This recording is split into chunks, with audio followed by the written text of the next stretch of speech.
لوگوں سے عزتیں تلاش کرتے ہو تو وہ کیا تمہیں عزت دیں گے؟ وہ تو کل اچھا کہتے ہیں پرسوں برا کہنے لگ جاتے ہیں۔ لوگوں کے سامنے گڈ بک میں آنا چاہو گے تو وہ تو سویرے تمہارے بارے میں کچھ کہیں گے، شام کچھ اور کہیں گے۔ اپنی روحانی زندگی آباد کریں، اپنے مسلح کو وقت دیں، اور دنیا سے چھپ کر اس موبائل کو بند کر کے اور اپنے آپ سے بھی چھپ کے اور تنہا ہو کے چھپا کے سارا کچھ اپنے آنسو اپنے رب کی بارگاہ میں پیش کریں، اس کے حضور حاضری دیں۔ سنو نا ترمذی کی حدیث، اور اسے یاد رکھنا، نبی پاک علیہ السلام نے فرمایا اپنے دکھ لوگوں کے سامنے نہ بیان کرنا، سیٹھوں نوابوں کو نہ بتاتے پھرنا، دنیا داروں کے سامنے جا کے نہ رونا کہ میں تکلیف میں ہوں۔ فرمایا اگر دنیا داروں کو دکھ بتاؤ گے رب تمہیں کبھی غنی نہیں کرے گا۔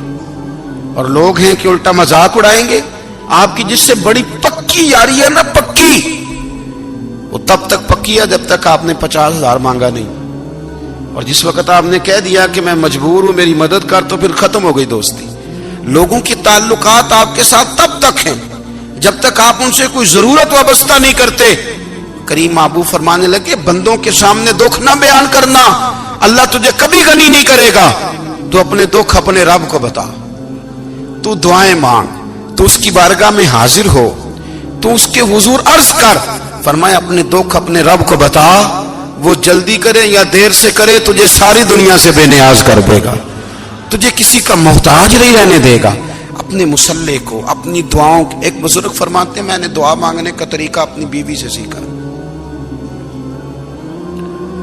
دعا مانگنے کا طریقہ اپنی، سیکھنے والے تو اپنے بچوں سے بھی سیکھ لیتے ہیں، سیکھنے والے تو ہر ایک سے سیکھتے ہیں۔ وہ کہتے ہیں میں نے دعا مانگنے کا سلیقہ اپنی بیوی سے سیکھا ہے۔ حضرت وہ کس طرح؟ فرمانے لگے میری بیوی نے نا مجھے کوئی کام بتایا، کچھ پیسوں کی ضرورت کے لیے کہا، تو میں نے اسے کہا کہ بھئی ابھی میرے پاس نہیں ہے، کچھ دنوں میں آتے ہیں تو میں دے دوں گا۔ عورتوں کی عادت ہوتی ہے وہ بار بار یاد کراتی ہیں، 2-4 دنوں کے بعد پھر اس نے کہا حضرت وہ میں نے کہا تھا کچھ پیسے، میں نے اسے کہا کہ ابھی میرے پاس نہیں ہے، کچھ دنوں میں ملتے ہیں تو میں تمہیں دے دوں گا۔ اس نے کچھ دنوں کے بعد پھر کہا حضور وہ میں نے کچھ پیسے کہے تھے۔ فرماتے میں نے ڈانٹ دیا، میں نے کہا کہ کیا تو روز مجھے شرمندہ کرتی ہے، کہا نا میرے پاس نہیں ہے، ہوں گے تو دے دوں گا، تو روز یاد کراتی ہے۔ فرماتے ہیں اس نے پہلے تو میری ڈانٹ کو سہا، پھر میرے سخت جملوں نے اس کی آنکھوں میں آنسو پیدا کر دیے، پھر اس نے اپنے آنچل میں اپنے اس دکھ کو سمیٹا، اور پھر اس نے ایک جملہ کہا تو میں رو پڑا، اور مجھے اپنے رب سے مانگنے کا طریقہ آ گیا۔ مجھے کہنے لگی حضرت جی آپ نے ڈانٹ دیا میں نے سہ لیا، پر آپ ہی میرے شوہر ہیں، بتائیں نا آپ سے نہ کہوں تو میں کس سے جا کے کہوں۔ فرماتے ہیں میں رو پڑا، اور میں کھل کے رویا، اور میں تڑپ کے رویا، اور پھر میری سسکیاں بند گئیں۔ تو مجھے کہنے لگی آپ کو کیا ہوا؟ میں نے کہا مجھے بھی دعا مانگنی آ گئی ہے، جب میں اسے کہوں گا نا اللہ تو ہی میرا رب ہے، میں تجھ سے نہ کہوں تو میں کس سے جا کے کہوں؟ میں کیوں کسی بندے سے سوال کروں؟ میں کیوں کسی دنیا دار سے کہوں؟ میں تیرے بندوں کا، نیک بندوں کا وسیلہ لے کے، تیرے محبوب کی غلامی لے کے تیری بارگاہ میں آیا، تجھ سے نہ مانگوں تو کس سے مانگوں؟ سمجھ آ گئی ہے جب میں اس رنگ میں مانگوں گا تو پھر رب میرے اوپر بڑا ہی فضل فرمائے گا، وہ میرے اوپر بڑی رحمت کرے گا، وہ میرے لیے آسانیاں کرے گا۔ عزیز دوستو ہم اس طرح کرنے لگ گئے ہیں کہ ہم نے نا اپنے تعلقات پر اعتماد کرنا شروع کر دیا ہے۔ میرے تعلقات بہت ہیں، ہم نے اپنی دولت پر اعتماد کرنا شروع کر دیا ہے، میرے پاس دولت بہت ہے۔ ہم نے اپنے علم پر، اپنی شہرت پر اعتماد کرنا شروع کر دیا ہے کہ میرے پاس فلاں چیز بہت ہے۔ یاد رکھنا جب بے نیاز اپنی صفت بے نیازی دکھاتا ہے تو بڑی بڑی دولتوں والے مجبور نظر آتے ہیں۔ بھائیو جب انسان کا رشتہ اپنے مالک کے ساتھ ہوتا ہے پھر تو غم بھی کچھ نہیں کہتے، پریشانیاں بھی کچھ نہیں کہتی، پھر تو زندگی صبر والی، پھر تو زندگی توکل والی، پھر تو زندگی بھروسے والی، پھر انسان اپنے آپ کو رسوا نہیں کرتا، دنیا داروں سے امیدیں اس کی ختم ہو جاتی، امیدیں اللہ رسول سے لگا لیتا ہے، مضبوط ہو جاتا ہے، مضبوط، طاقتور ہو جاتا ہے، خوددار ہو جاتا ہے، باوقار باعزت ہو جاتا ہے۔ حضرت بہلول دانا رحمت اللہ علیہ بیٹھے تھے تو ہارون رشید حج کر کے آ رہا تھا، تو رستے میں حضرت شیخ سے ملاقات ہو گئی تو السلام علیکم کے بعد کہنے لگا حضور کوئی حکم ہو تو بتائیے گا. تو حضرت بہلول دانا فرمانے لگے تیرا رب کون ہے؟ اس نے کہا اللہ. تو فرمایا میرا کون ہے؟ کہا اللہ. فرمانے لگے تو بڑا ہی بیوقوف ہے، کیا تو یہ سمجھتا ہے کہ رب ہارون رشید کو تو دے گا اور بہلول دانا کو بھول جائے گا؟ تیرا بھی وہی رب ہے، میرا بھی وہی رب ہے. اس نے اگر تجھے دے کے آزمایا ہے تو ہو سکتا ہے مجھے نہ دے کے آزما رہا ہو. جب اس کی حکمت کے تقاضے ہوں گے تو عطا کرے گا اور دے گا. تو جا اپنا کام کر. بھائی اپنی روحانی زندگی، اپنی عبادات، اپنے وظائف، اپنے روزمرہ کے معاملات، اپنی دعائیں، اپنا استغفار. دیکھو کوئی مشکل کام تو نہیں، 2 رکوع ہیں سورہ واقعہ کی اگر رات کو پڑھ لی جائے تو. میں کس طرح یہ بات بیان کروں کہ تعویذ بانٹنا آسان ہے اور وظیفہ بتانا مشکل ہے. سارا دن تعویذ بانٹیں تو لوگ لینے کو تیار ہیں، اور اگر آپ وظیفہ بتائیں تو کہتے ہیں تو مشکل کام ہے. او خدا کے بندے، اگر آپ کا تعلق قرآن پاک کے ساتھ مضبوط ہو، قرآن پاک کے ساتھ اگر آپ کا رشتہ ہو، لوگ سفارشیں ڈھونڈتے ہیں نا دنیا میں، کوئی تعلق مل جائے تو میرا کام ہو جائے. دنیا میں اتنا مشکل معاملہ ہے، آخرت میں مجھے بتائیے گا کتنا مشکل معاملہ ہوگا. میرے نبی پاک صلی اللہ تعالی علیہ وسلم نے فرمایا جو لوگ سورہ ملک پڑھا کرتے تھے نا، سورہ ملک، یہ سورت ملک قیامت میں ان کی سفارش کرے گی، اور اس طرح کرے گی کہ کہے گی اے اللہ یہاں اس بندے کو جنت میں داخل کر دے یا مجھے قرآن پاک سے علیحدہ کر دے. تو رب فرمائے گا جا اس کا دامن تھام کے اسے جنت تک پہنچایا. آپ بات کو سمجھیں، جب آپ کے تعلقات اپنے معاملات کے ساتھ مضبوط ہوں گے، یہ نبی کریم نے وعدہ کیا ہے کہ تو سورت واقعہ پڑھ تیرے گھر میں فاقہ نہیں آئے گا. حضرت عبداللہ ابن مسعود رضی اللہ تعالیٰ عنہ بیمار تھے تو حضرت عثمان غنی رضی اللہ تعالیٰ عنہ تیمارداری کے لیے تشریف لے گئے اور جا کر کے کہا کہ آپ بڑے بیمار ہیں، آپ کی بیٹیاں زیادہ ہیں، میں چاہتا ہوں کہ خزانے میں سے کچھ مدد کروں. تو سیدنا عبداللہ ابن مسعود رضی اللہ تعالیٰ عنہ اٹھ کے بیٹھ گئے اور کہنے لگے امیر المومنین، اللہ آپ کو میری طرف سے، میری بیٹیوں کی طرف سے بہتر صلہ دے. میری بیٹیوں کو کسی خزانے کی ضرورت نہیں، میں نے انہیں خزانہ دے دیا ہے. کہا جناب آپ نے کون سا خزانہ دیا ہے، میں آپ کے مالی معاملات کو جانتا ہوں. تو فرمانے لگے امیر المومنین، میرے نبی کریم نے فرمایا ہے جو سورت واقعہ پڑھے اسے کبھی فاقہ نہیں آتا. میں نے بیٹیوں کو یاد کرا دی ہے، یہ خزانہ میں نے انہیں دے دیا ہے. وہ سارے والدین سنیں جو بیٹیوں کے لیے پریشان رہتے. حضرت عبداللہ ابن مسعود نصیحت کر رہے ہیں، فرمانے لگے میں نے سورت واقعہ یاد بھی کرا دی ہے، پڑھنے کی عادت بھی ڈال دی ہے. حضور نے فرمایا ہے جو سورت واقعہ پڑھے اسے فاقہ نہیں آتا. کہنے لگے چاند تو اپنی جگہ چھوڑ سکتا ہے، سورج گر سکتا ہے، تارے ٹوٹ سکتے ہیں، پر مدینے والے رسول کی بات غلط نہیں ہو سکتی. حضور نے فرمایا فاقہ نہیں آئے گا تو انشاءاللہ کبھی بھی نہیں آئے گا. کرنے کا کام یہ ہے کہ ہم اپنے معاملات، اپنی عبادات، اپنی دعائیں، کبھی 10 منٹ عادت ہو جائے نا دعا مانگنے کی علیحدہ سے رات کو. حضور نے فرمایا جو فرض نماز کے بعد دعا مانگے اللہ اس کی قبول کر لیتا ہے. نبی پاک صلی اللہ تعالی علیہ وسلم نے فرمایا اللہ مسافر کی دعا قبول فرماتا ہے. حضور نے فرمایا اللہ مظلوم کی دعا قبول فرماتا ہے. حضور نے فرمایا بیمار سے دعا کراؤ اللہ اس کی دعا قبول فرماتا ہے. میرے نبی پاک نے فرمایا ماں باپ جب بھی اولاد کے لیے ہاتھ اٹھائیں، ویسے تو بلے شاہ تو آسمانی اڈ دیا ہی پھڑ دیں، جڑا گھر بیٹھا انہوں بڑھیا ہی نہیں. حضور فرمانے لگے ماں باپ جب بھی اولاد کے لیے دعا فرمائیں اللہ ان کی دعا کو قبول کرتا ہے. آپ اپنا تعلق بنائیں دعا کے ساتھ، عبادت کے ساتھ، مصلی کے ساتھ رشتہ بنائیں، استغفار پڑھیں.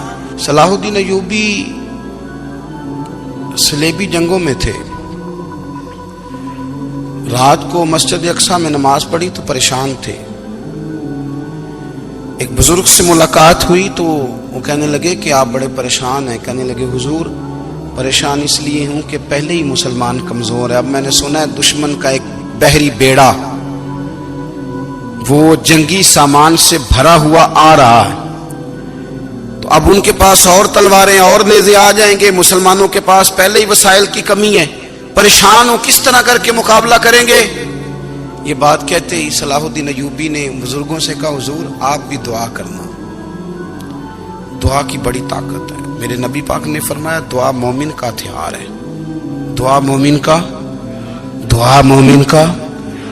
حضور نے فرمایا تقدیر کو سوائے دعا کے کوئی چیز نہیں بدل سکتی، دعا مومن کا ہتھیار ہے، یہ کافر کے پاس کوئی نہیں، یہ ہتھیار ہے مومن کا۔ اللہ کرے آپ کو سمجھ آئے، پھر سنیں، کئی بار کہہ چکا ہوں، یہ ہتھیار ہے کافر کے مقابلے میں۔ جو تیرے پاس سب سے بڑا ہتھیار ہے وہ دعا ہے۔ دعائیں کرانی چھوڑ دی، کرنی چھوڑ دی، لینی چھوڑ دی۔ حضرت سیدنا انس بن مالک رضی اللہ تعالیٰ عنہ فرمایا کرتے تھے، میں نے وہ رنگ دیکھا ہے جب حضور دعا مانگتے تھے اور حضور کی مقدس آنکھوں میں آنسو بھی ساتھ ہی بہا کرتے تھے، میں نے وہ انداز دیکھا ہے۔ تو صلاح الدین ایوبی بزرگ سے کہنے لگے آپ بھی دعا کیجیے، اور خود رونے لگے اور سر سجدے میں رکھ کے رونے لگے، اور عشاء سے لے کر فجر تک روئے، خوب روئے۔ صبح وہ بزرگ آئے تو صلاح الدین ایوبی کا خوبصورت اور ہنستا ہوا چہرہ دیکھا، کہنے لگے آپ بڑے خوش ہیں، رات تو میں نے بڑے روتے ہوئے دیکھا تھا۔ تو کہنے لگے حضور وہ جو بحری بیڑا آ رہا تھا نا وہ پانی میں ڈوب گیا ہے، اب وہ نہیں آ رہا، ابھی خبر آئی ہے تو میں بڑا خوش ہوں۔ بزرگ کہنے لگے اٹھ سینے سے لگ اور سن ایک بات، وہ بحری بیڑا پانی میں نہیں ڈوبا، وہ تیرے آنسوؤں میں ڈوب گیا ہے۔ وہ جو تو رات رویا ہے نا رب کریم کی بارگاہ میں تو وہ ڈوب گیا ہے۔ حضرت عائشہ صدیقہ رضی اللہ تعالیٰ عنہ فرماتی ہیں ایک عورت تھی اور اسے نبی پاک صلی اللہ تعالیٰ علیہ وسلم نے نا وہ کلمہ پڑھ کے مسلمان ہوئی، مدینہ طیبہ آ گئی تو حضور نے مسجد نبوی شریف میں اس کے لیے مکان، ایک سادہ سا کمرہ ساتھ مسجد کے بنوا دیا، وہیں رہنے لگی۔ اکثر وہ سیدہ طیبہ کے پاس آتی تو حضرت عائشہ صدیقہ رضی اللہ تعالیٰ عنہ فرماتی ہیں وہ بڑی باتیں سناتی اور آخر میں کہتی وہ ہار والا دن بھی بڑا عجیب دن تھا اور میرے رب کی قدرتوں کا دن تھا، وہ بھی بڑا عجیب دن تھا۔ سیدہ عائشہ صدیقہ رضی اللہ تعالیٰ عنہ ایک دن فرمانے لگی کہ تو ہار والے دن کا بڑا ذکر کرتی ہے، وہ کیا دن تھا؟ تو خاتون کہنے لگی اماں جی وہ دن تھا جب میرے رب پر بھروسہ اور مضبوط ہو گیا، جس دن میرا اپنے رب پر توکل اور بڑھا، میرے ایمان میں یقین میں اور پختگی آئی۔ کہنے لگی میں ایک گھر کی کنیز تھی، نوکرانی تھی، اس گھر میں ایک بچی تھی جس کے پاس سونے چاندی ہیرے جواہرات کا ہار تھا۔ اس زمانے میں نا چمڑے کے اوپر لوگ ہیرے جواہرات لگاتے تھے، کئی دفعہ سرخ رنگ کے چمڑے پہ لگائے جاتے تھے، وہ بچی پہنتی تھی تو کہتی ہیں وہ بچی کے اس نے اتار کے رکھا یا اس سے گرا وہ ہار تو چیل اسے اٹھا کے لے گئی گوشت سمجھ کے اور میرے سامنے اٹھا کے لے گئی۔ گھر والوں نے مجھ سے پوچھا، یہ بخاری میں موجود ہے، گھر والوں نے پوچھا مجھ سے کہ وہ ہار کہاں ہے تو میں نے کہا چیل اٹھا کے لے گئی۔ گھر میں کچھ چوری ہو جائے تو سب سے پہلا الزام کس پہ لگتا ہے؟ ملازمین پہ۔